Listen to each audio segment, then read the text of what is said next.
भैया, यहाँ से आगे तो मार्ग ही नहीं है।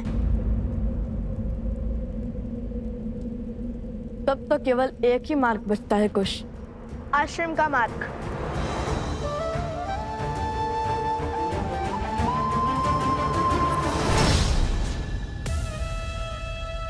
कुश, यदि माता सीता आश्रम में ही है तो फिर ये दोनों क्या बात कर रहे हैं? सुनती हूँ।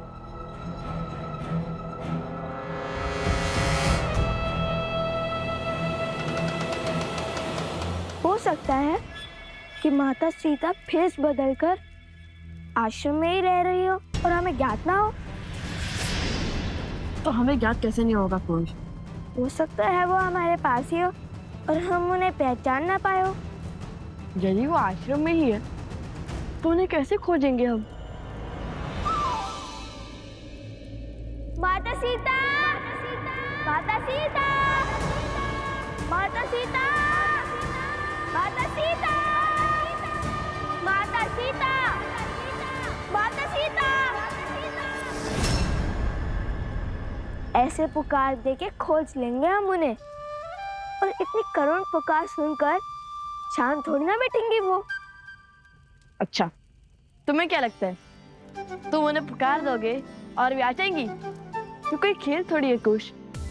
खेल तो अब मैं खेलूंगी, क्योंकि मेरी विजय का मार्ग तुम दोनों की मार्ग से मिलेगा अब।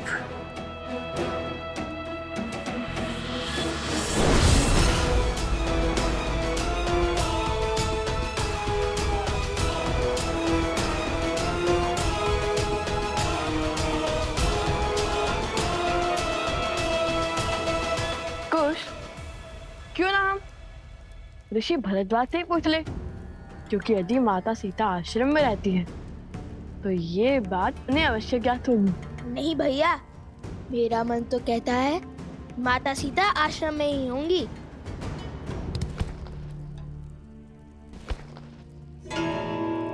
ये फल कहाँ से आ रहे हैं?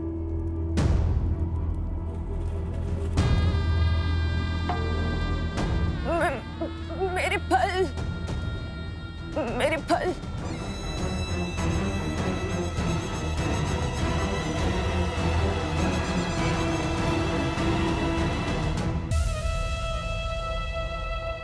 ये लीजिए आपके फल।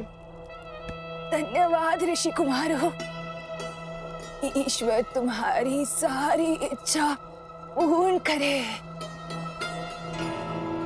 लाइए, अपनी टोकरी आगे कीजिए। इतने जत्नों से एकत्रित किए मैंने ये फल, इस अंधकार में उन्हें ठोकर लग गई तो इधर उधर फिर से गिर जाएंगे ये फल। मैं ठहरी एक वृद्ध साध्वी, कैसे ले जाऊंगी इन्हें मेरे साथ में? लाइए, हम आपकी सहायता कर देते हैं। बताइए, किस और रहती हैं आप? तुम दोनों चलोगे मुझे छोड़ने? अवश्य, आइए। इस समय फल क्यों एकत्रित कर रही थी, और वो भी इतने सारे? मेरा इस संसार में कोई भी नहीं है, मैं अकेली ही रहती हूँ और इसीलिए मैं फल इकट्ठे करने निकल जाती हूँ सांझ को। परंतु आज तनिक दूर आ गई हूँ और मार्ग भटक गई हूँ। तो आप भगवान वाल्मीकि के आश्रम में क्यों नहीं आ जाती? उसके द्वार सबके लिए खुले हैं। नहीं नहीं, कोई है जिसका दायित्व मैंने उठा रखा है। ये फल भी उसी के लिए ले जा रही थी मैं। किसके लिए? जो वर्षों से उस गुफा में तपस्या कर रही है। अपना तो अब कोई है नहीं, तो उसी की सहायता में स्वयं को व्यस्त रखती हूँ। वेशभूषा से तो साध्वी दिखाई देती है, परंतु रूप उसका महारानी सा सुंदर है। उनका नाम क्या है? नाम नाम तो स्मरण नहीं आ रहा है, परंतु हाँ, इतना ज्ञात है कि उस बेचारी को उसके पति ने त्याग दिया था, अपने घर से बाहर निकाल दिया था। क्या नाम है उसका? सीता। हाँ, यही नाम तो बताया था उसने। मिल गई देवी सीता। अरे वो ध्यान में होगी। तुम दोनों कहाँ चल दिए? अपनी प्रतीक्षा के सुंदर अंत को देखने। माता सीता को ही तो खोज रहे थे हम। किंतु क्यों? हम आपको सब बता देंगे, परंतु पहले आइए, महादेव ने आपको हमारी सहायता के लिए भेजा है। शीघ्र ही माता सीता के पास चलते हैं।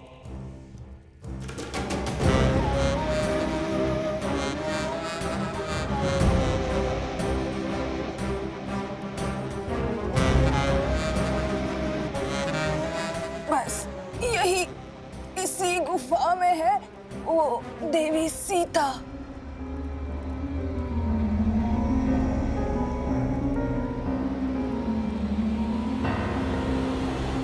हम आ गए माता सीता। रुको कुछ। इस गुफा को देखकर लगता नहीं कि यहाँ बहुत समय से कोई आया है। वो सीता कहीं आती जाती कहाँ है? सदा तपस्या में लीन रहती है। हाँ, किंतु आप तो आती जाती होंगी ना? मैं तो वृद्ध हो गई हूँ ना, तो बस कभी कभी। भैया शीघ्र चलिए ना, अधिक समय नहीं है हमारे पास। चलो चलो, शीघ्रता से अंदर चलते हैं।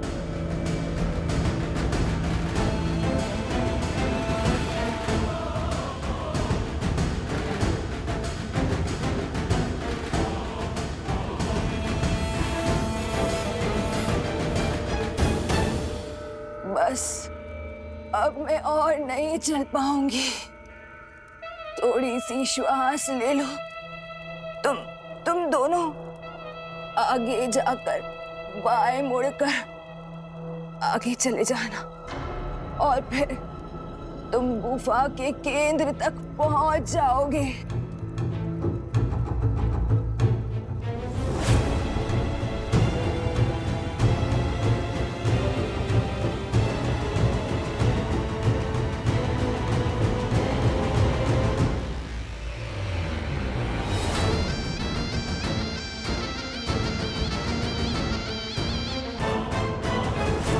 देवी सीता, माता सीता, देवी सीता कहाँ है आप?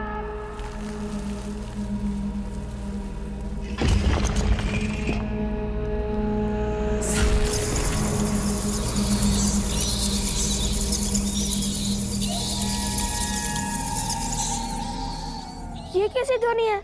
ये गुफा बहुत पुरानी है कुछ। आगे बढ़ते रहो, कुछ पत्थर गिर गए होंगे। देवी सीता, तो माता सीता।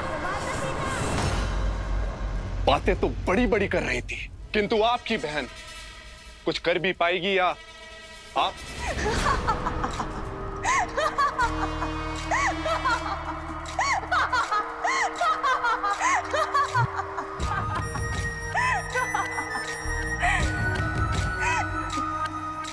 विश्वास नहीं हो रहा होगा ना कि जो कार्य वर्षों से दो महान राक्षस नहीं कर पाए, वो कार्य एक स्त्री कर पाएगी। परंतु अब विश्वास होगा जब शूर्पणखा की गति और मति के समक्ष शीश झुकाएंगे आप लोग।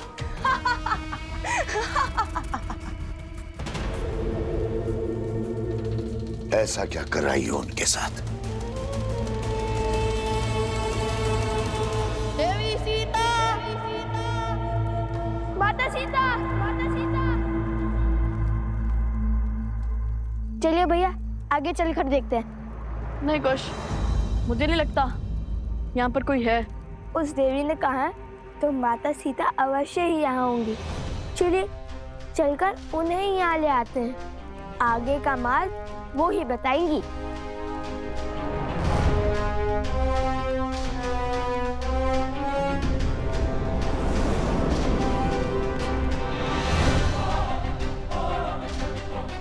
कहाँ गई वो? यही तो छोड़ा था, अवश्य ही बाहर चली गई होंगी।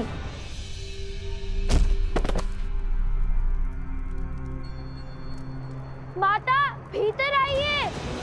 माता,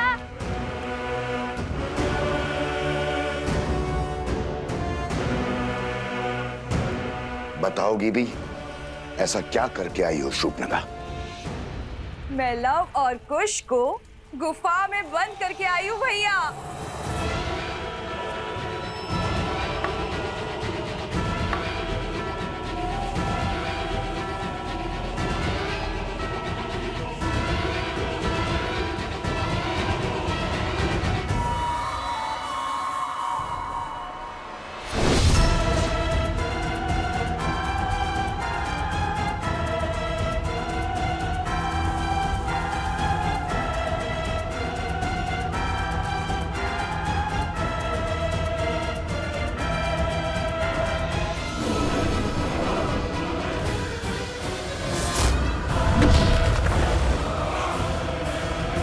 वो दोनों मूर्ख बालक गुफा में बंद हो चुके हैं।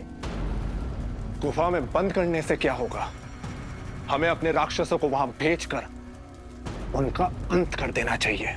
ऐसा कुछ करने की आवश्यकता नहीं है, क्योंकि वो दोनों मूर्ख बालक पूरी रात्रि गुफा में बंद रहेंगे और सीता को खोजने का समय खो चुके होंगे।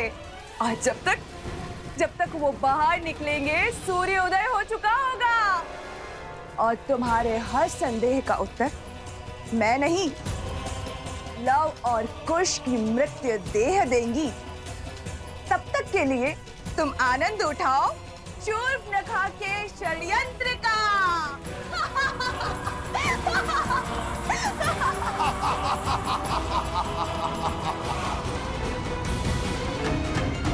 ये क्या हो गया? हुआ नहीं है, किया है। वो कोई साथ भी नहीं थी, माया भी थी। मुझे पहले ही समझ जाना चाहिए था।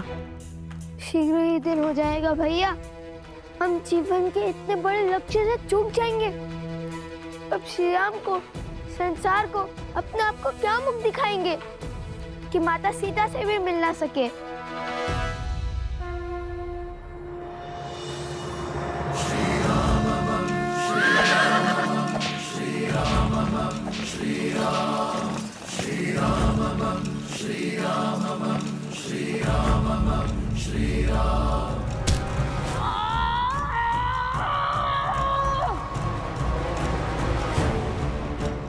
और मन लगा कुश, हमें आपसे निकलना ही होगा। और मन।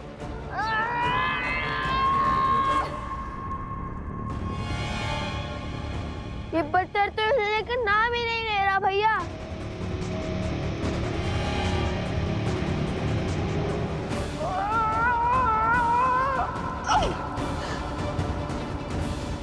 यदि हम वहां नहीं पहुंचे तो अश्वमेध यज्ञ के अश्व का क्या होगा? श्री राम को लगेगा कि हमने हार मान ली है। संकट बड़ा है, किंतु ऐसा कोई संकट नहीं होता जिसका कोई हल ना हो।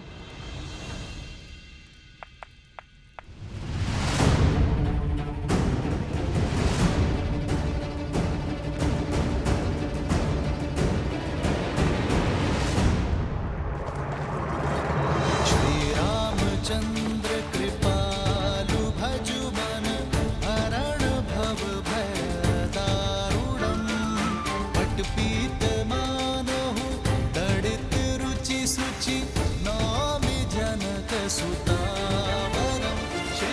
प्रणाम प्रभु।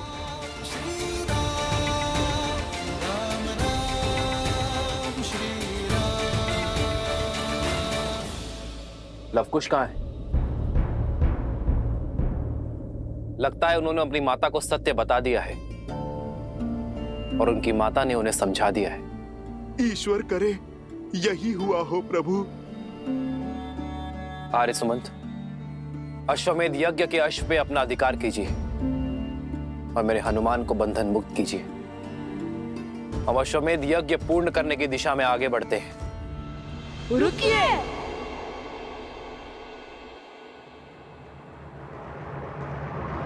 जो नदी के हेतु रामचंद्र सिया विरह घटाने प्रकटे नव कुश रूप सुहाने जो नदी के तट को मिलाते से जन्म मात पिता मिलन के हेतु रामचंद्र सिया विरह घटाने प्रकटे नव कुश रूप सुहाने। प्रणाम महाराज।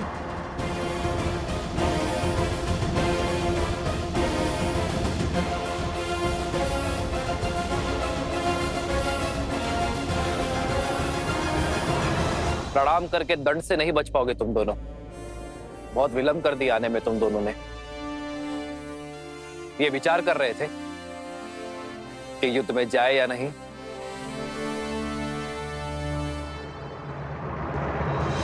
कुछ समाधान ना ही चुप बैठने से मिलेगा और ना ही सीधा सोचने से। तो अब क्या करें? समस्या टेढ़ी है तो उसका समाधान सीधा नहीं हो सकता। कुछ हमें कुछ ऐसा सोचना होगा जैसे हम सदा से यही रहते हो। क्या भैया, ऐसी गुफाओं में तो केवल सिंह और मूषक रहते हैं। सिंह का बल लगाकर तो देख लिया, किंतु क्या आप मूषक की भांति बिल बनाकर बाहर निकलेंगे? अद्भुत कुश, आज फिर मुझे इतना उत्तम विचार दे दिया तुमने।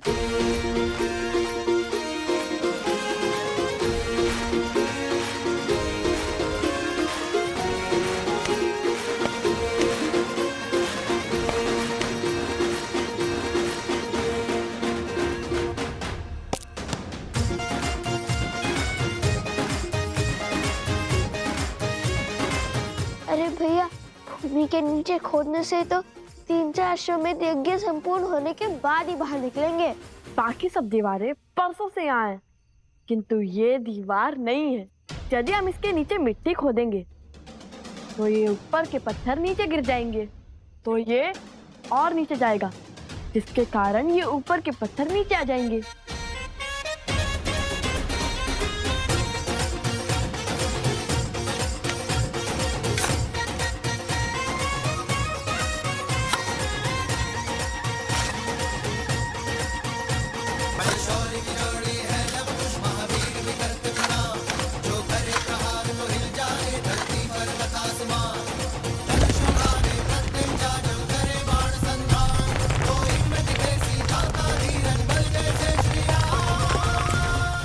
विलंब से आए हैं किंतु उचित मार्ग पर आए हैं।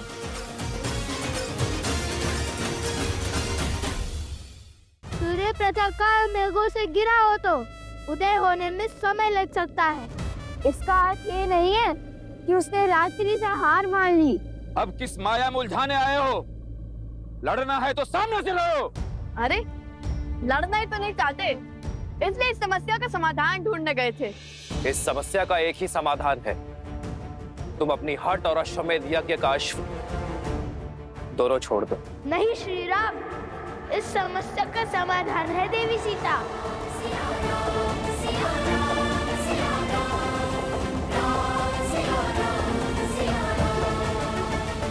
हम उन्हें खोजने गए थे, पूरी रात्रि खोजा, किंतु हम उन्हें खोज ही नहीं पाए। यदि वो मिल जाती तो ये संकट भी हल हो जाता। झूठ!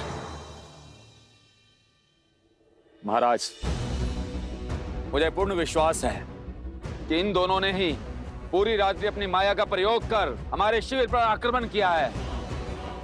युद्ध की हर गरिमा को तोड़कर अब महारानी सीता की खोज का ढोंग कर रहे हो। धैर्य आर्य सुमंत, बालकों, समय आ गया है, आत्मसमर्पण कर दो और अश्वमेध यज्ञ के अश्व को छोड़ दो।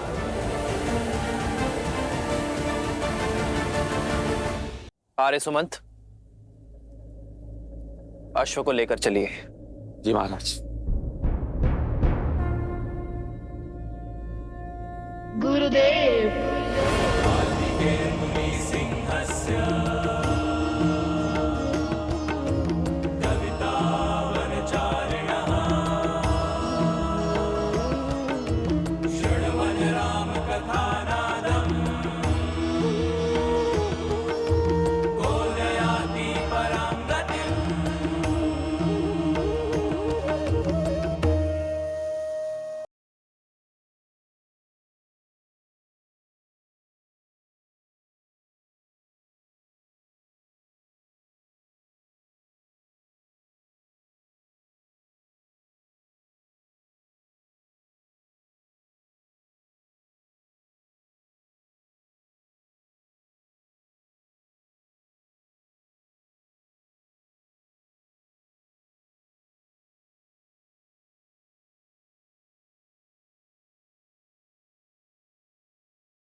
क्या हुआ जो हम माता सीता को नहीं खोज पाए, किंतु कलंक और लांछन किसी का नहीं सहेंगे हम रामायण पूर्ण करने का वचन निभा कर रहेंगे।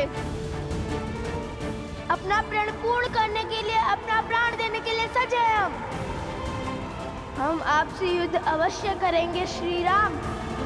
अश्वमेध यज्ञ को बिना माता सीता के पूर्ण नहीं होने देंगे। बालकों, युद्ध की आवश्यकता नहीं थी, किंतु तुम्हारे वचन का मान रखना मेरा कर्तव्य है। यदि तुम्हारी यही इच्छा है तो ये राम भी सज्ज है। धर्म का है ये कैसा बंधन, तोड़ सके नर ना नारायण।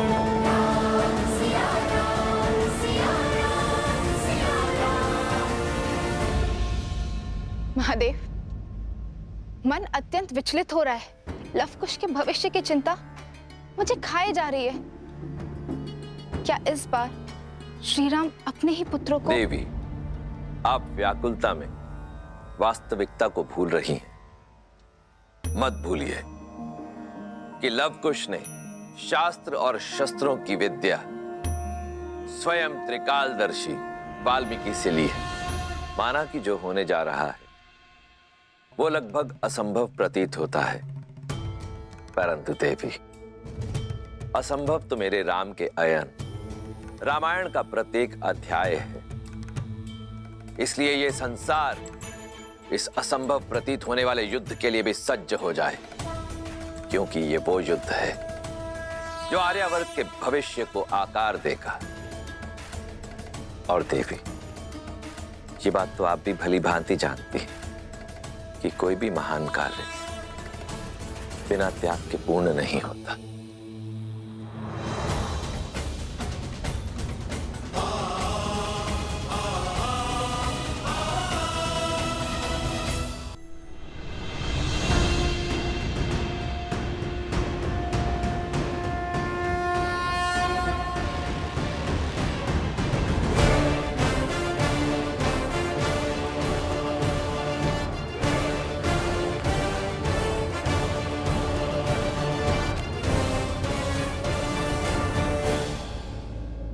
सुमंत जी, हमने चुनौती स्वीकार कर संसार के सबसे सुंदर गाथा की अपूर्णता को ललकारा है। रामायण को पूर्ण करने का बीड़ा उठाया है। और जब तक हम जीवित हैं, उस उद्देश्य से पीछे नहीं हटेंगे। वृक्ष की शाखा बनी है कुल्हाड़ी, शत्रु रची बड़ी योजना भारी। सिंह हुआ सिंह रक्त का प्यासा, शत्रु ने फेंका कैसा पासा। सरल नहीं कर्तव्य का पालन, ज्ञान यही देती रामायण। पिता चाहे रघुकुल का मान, सूत चाहे सीता सम्मान। भावों का ये है विचित्र संग्राम, जाने न सीता जाने न राम। प्रभु, आज तक आपके कही हर बात का अनुसरण किया है मैंने, बिना प्रश्न किए आपका आदेश माना है। इस संसार में ऐसा कोई बल नहीं जो मुझे आपके विरुद्ध करने का छल कर सके। किंतु आज अयोध्या का मान, हमारे ध्वज का सम्मान दांव पर लगा है, जिसकी रक्षा करने का दायित्व आपके पिता महाराज दशरथ ने मुझे भी सौंपा था। प्रभु, आप साधारण नहीं हैं, और ये सत्य को हम सब जानते हैं। जिसके हृदय में इतनी उदारता हो, इतनी दया हो, जो मंथरा रावण जैसे पापियों को क्षमा करने का साहस रखे, उन्हें भी अंतिम अवसर है, वो साधारण हो भी कैसे सकते हैं। परंतु प्रभु, ये दोनों अफसरों की क्षमा की हर सीमा को लांघ चुके हैं। इनका अंत ही न्याय होगा। आप बार बार इन्हें अवसर का उपहार दे रहे हैं। कहीं उनके कारण भारतवर्ष अयोध्या की शक्ति को कम आंकने की भूल ना कर बैठे। संसार में यह संदेश ना चला जाए कि अयोध्या पर आक्रमण करना बहुत सरल है, क्योंकि महाराज श्री राम के भीतर करुणा का सागर है। जो शक्तियां कौशल के धर्म प्रचार को रोकने में जुटी है, कहीं वो इस भ्रम में ना पड़ जाए कि आप अपने शत्रु को बार बार अवसर देते हैं। अयोध्या चट्टान से भी प्रबल है। एक चोट में कोई हानि नहीं होती, किंतु बार बार जब उसी स्थान पर चोट पड़े तो उसका टूटना स्वाभाविक ही है। नीति शास्त्र भी तो यही कहता है प्रभु, शत्रु को केवल एक बार सुधरने का अवसर मिलना चाहिए, और ये दोनों वो अवसर गवा बैठे हैं। इनकी मृत्यु ही संसार के लिए उदाहरण बनेगी।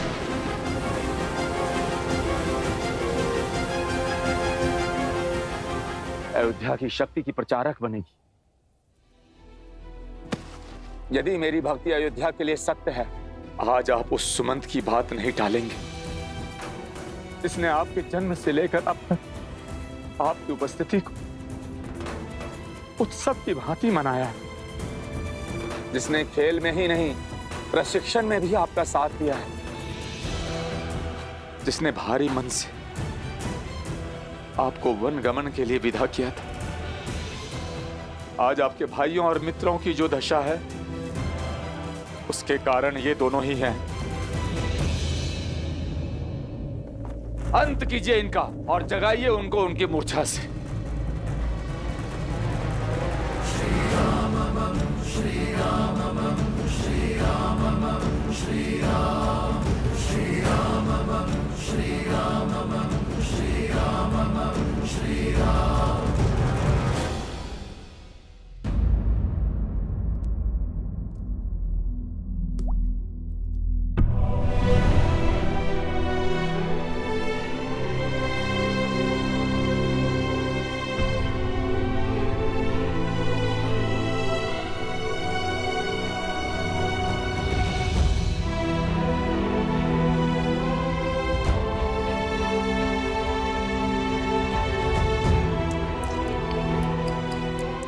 ऐदराज,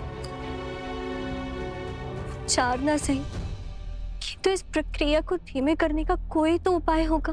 देवी, मैंने अपने कई वैद्यों को अलग अलग स्थान पर बूटियां प्राप्त करने के लिए भेजा है। कदाचित उनसे कोई लाभ हो। वो लोग शीघ्र ही लौटेंगे। देवी, समय और मंत्रों के प्रभाव को रोकना असंभव है।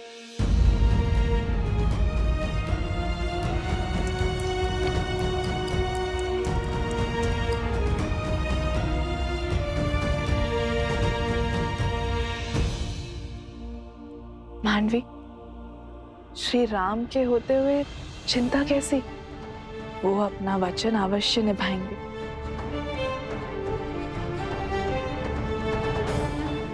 प्रभु, स्मरण कीजिए वो वचन जो आपने अपने भाइयों की पत्नियों को दिया था।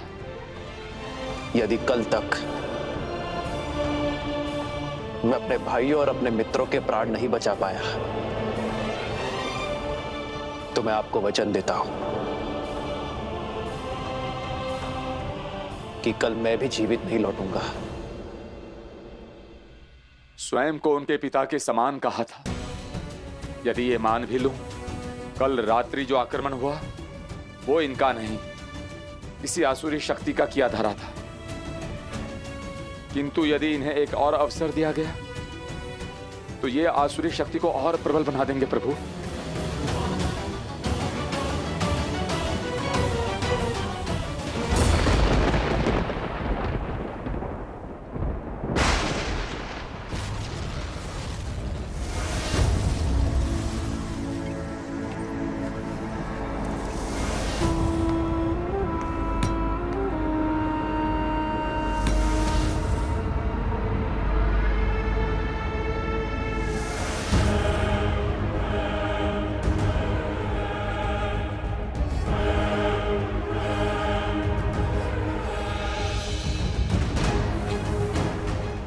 शत्रु पर तब प्रहार करो जब उसका बल और संबल टूटा हुआ हो।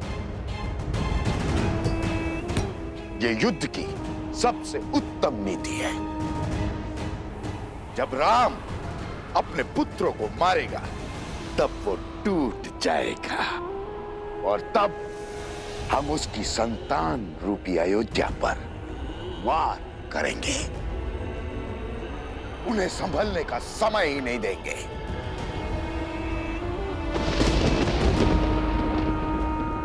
और यही वो स्थान है जहां से हम आक्रमण आरंभ करेंगे।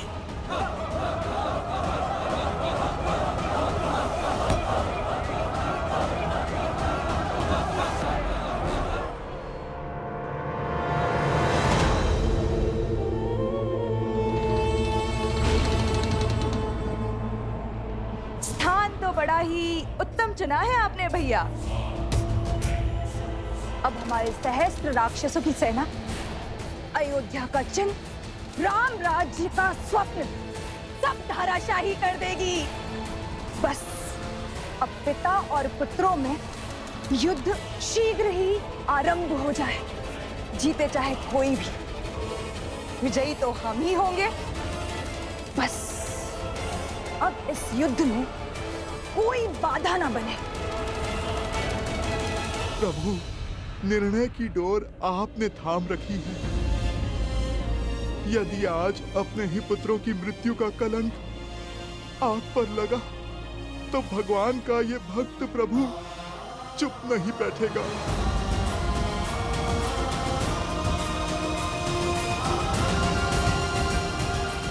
मुखिया आदेश हुआ।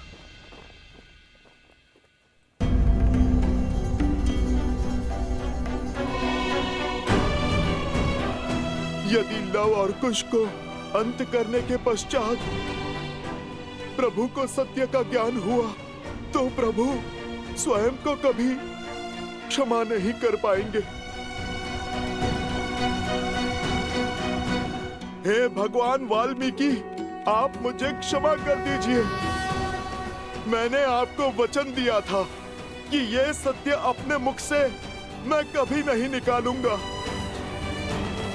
किंतु यदि आज मैं मौन रहा तो ये मेरे प्रभु के साथ विश्वासघात होगा, संसार का सबसे बड़ा पाप होगा।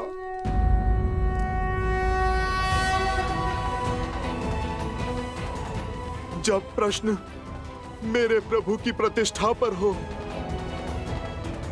तब ये हनुमान हर वचन, हर सौगंध, हर संबंध से परे है। समय आ गया है कि मैं वचन की बेड़ियां तोड़ मेरे प्रभु को सब सत्य बता दूं। उन्हें कौशल राज्य के आने वाले कल से प्रभु को मिलवा दूं। ये देखिए भैया,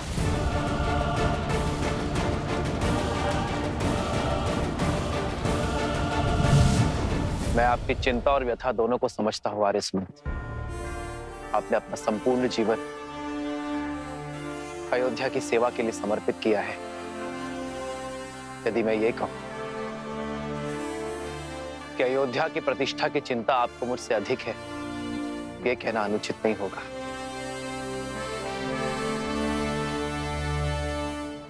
इन बालकों को इनके किए का दंड अवश्य मिलेगा। श्री राम श्री राम श्री राम।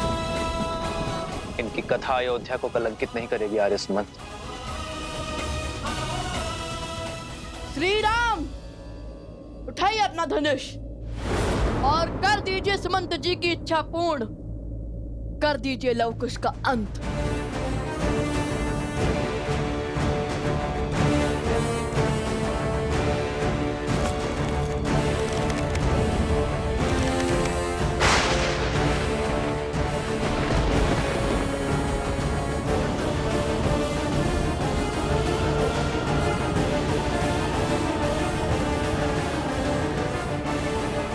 नहीं प्रभु, अपने हाथों से अपने संबंधों का रक्त मत बहाइए।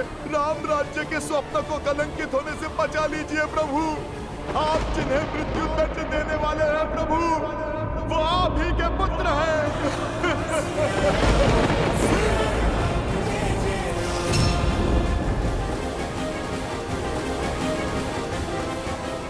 नहीं, ये नहीं हो सकता।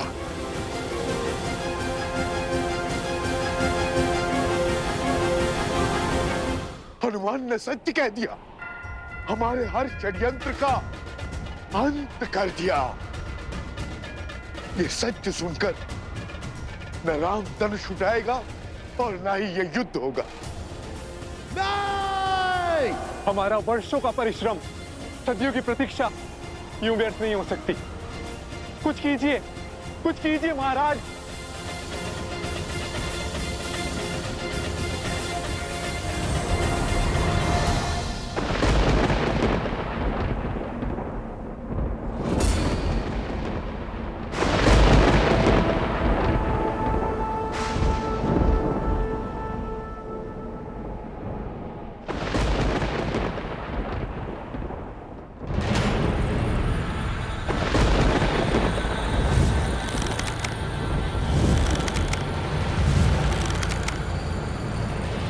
प्रभु, आप रोक दीजिए ये युद्ध, त्याग दीजिए ये अस्त्र।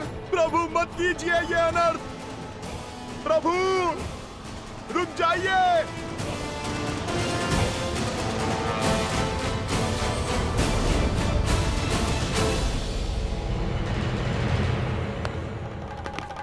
अब तक राम ने धनुष छोड़ अपने पुत्रों को हृदय से नहीं लगाया, अपने रक्त को नहीं पुकारा।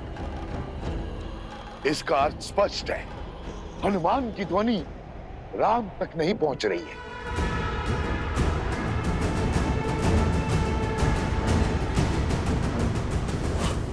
मेरी ध्वनि प्रभु तक क्यों नहीं पहुंच रही? रुक जाइए प्रभु श्री राम, प्रभु श्री राम, प्रभु श्री राम। रुक जाइए प्रभु श्री राम, श्री राम। लवकुश, तुम मेरी पुकार सुनो। प्रभु श्री राम तुम्हारे पिता हैं। रुक जाओ लवकुश, रुक जाओ लवकुश।